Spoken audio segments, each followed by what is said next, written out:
അപ്പോ നിങ്ങൾക്ക് എന്താ അറിയണ്ടെന്നാ പറഞ്ഞേ?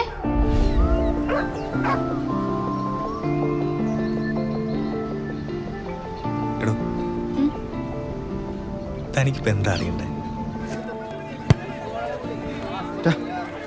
നിനക്ക് എന്താ അറിയണ്ടേ? നിങ്ങൾക്കിപ്പോ എന്താ അറിയേണ്ടത്? നിനക്കിപ്പോ എന്താണ് അറിയേണ്ടത്?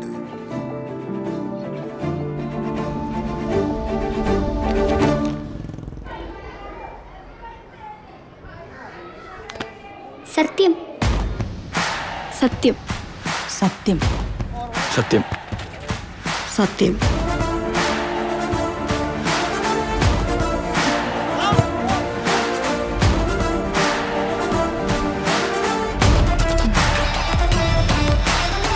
നമുക്കെല്ലാം അറിയേണ്ടത് ഒന്നേ ഉള്ളൂ, സത്യം. ന്യൂസ് മലയാളം 24/7 സത്യം പറയട്ടെ. The ultimate Malayalam news channel launching soon.